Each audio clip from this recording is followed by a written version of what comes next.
Au sommaire de ce lundi sport, la qualification historique de la SRTT pour les demi-finales de la Ligue des Champions, des Louves de Saint-Dié toujours leader à l'entame des playoffs, un succès au forceps pour les Wildcats d'Épinal, une courte mais précieuse victoire du SAS Football et le premier trail de l'année à Banssa.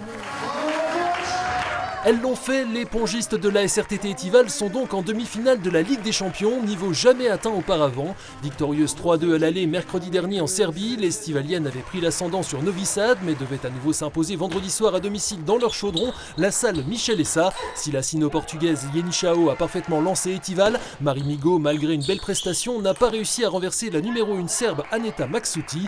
Un partout donc avant un match charnière remporté par la Roumaine Camelia Jacob, déjà décisif dans les Balkans.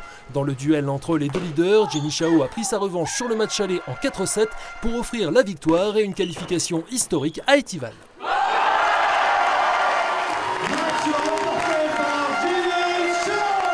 On s'en rend pas compte, mais ouais, c'est énorme.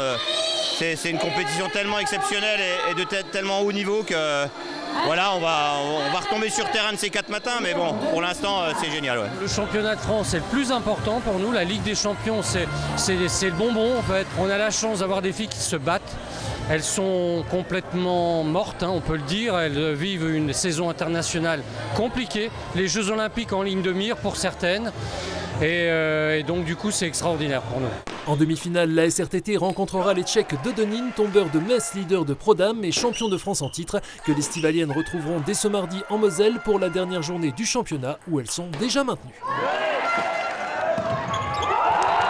En Déodacie, les filles tournent décidément à plein régime. Nouvelle démonstration samedi soir avec la victoire au terme d'un véritable bras de fer des Louves de Saint-Dié face à Bordeaux, qui restait sur 5 victoires consécutives et espérait bien renverser le leader lors de cette dernière journée de la phase régulière. Après avoir concédé le premier set 24-26, les Déodaciennes ont dû batailler pour empocher les 3 suivants, 28-26, 25-22, 26-24. Une victoire 3-1 qui a permis à Julie Mollinger et consorts de conforter leur première place, synonyme d'avantage comptable en play-off.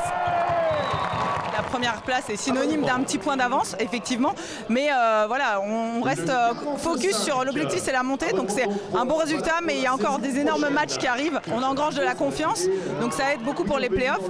Après, on sait aussi que voilà, toutes les équipes en playoff montent d'un cran, donc c'est à nous aussi de monter d'un cran, parce qu'il y a des choses à corriger malgré la victoire.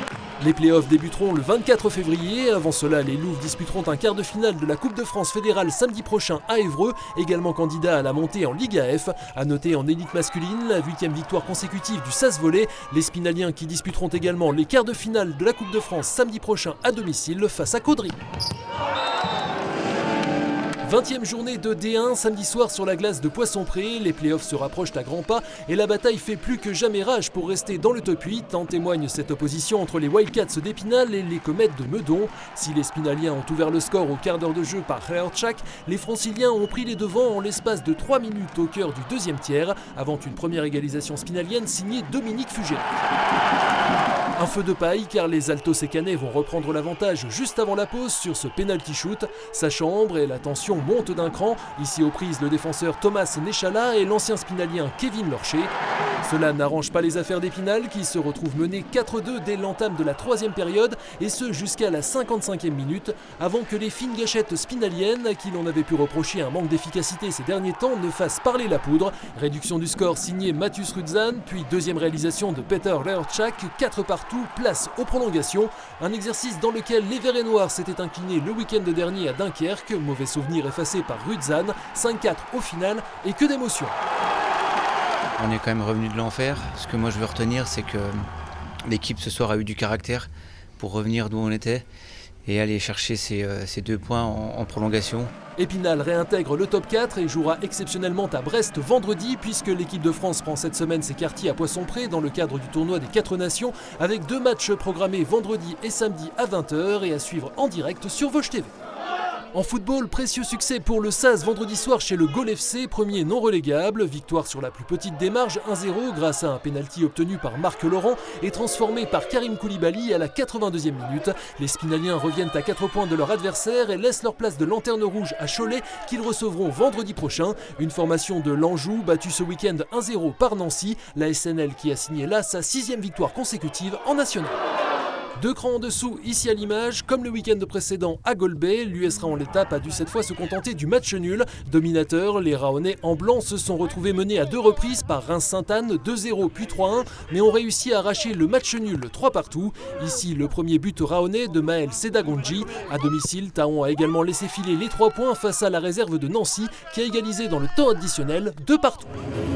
Beaucoup de monde et de larges sourires samedi soir à Banssa, cadre du premier trail de cette année 2024 avec la 9e édition de celui des Calunes qui a connu un nouveau record de participation avec 425 concurrents au départ qui n'auraient raté ça pour rien au monde. J'étais très impatiente parce que c'est vrai que là depuis mi-décembre on avait plus de courses. Donc prête à repartir pour la saison de trail. Ça fait 7-8 ans qu'on vient toujours à ce course et on vient de plus en plus nombreux. Cette année on est une trentaine à venir parce que c'est super sympa. C'est notre première course de l'année au club. Je suis prof de judo sur Raon l'étape, du coup je fais ça à côté avec mes élèves. Et voilà, c'est l'esprit de convivialité et puis de cohésion sociale. Pour le plaisir, histoire de dégourdir un petit peu les jambes. Après, on essaie de s'entretenir comme on peut. Et puis c'est les trails du coin. Et précisons qu'une partie des inscriptions était reversée à l'association Les Soldats de Louis qui vient en aide aux enfants atteints de cancer. À retenir côté résultat sur la Fortige de 26 km pour 1000 mètres de dénivelé, la victoire de Paul Baudonnel du CAHM en 1h49 et d'Alexia Vantol en 2h24. Sur les 12 km de la Calunette, c'est le déodacien Lucien Thiebaud qui a été le plus rapide. Première femme 33e du scratch, Margot Jacques. Prochaine course nature dans les Vosges le dimanche 25 février avec le trail hivernal de la Moselotte à Cornimont. Plus d'images et de résultats ce lundi soir dans votre émission Côté Sport où il sera largement question de tennis de table avec la pongiste stivalienne Marie Migaud, le président de l'ASRTT Étival Christophe Marbach et Anthony Perchat de Vosges Matin. Première diffusion à 19h.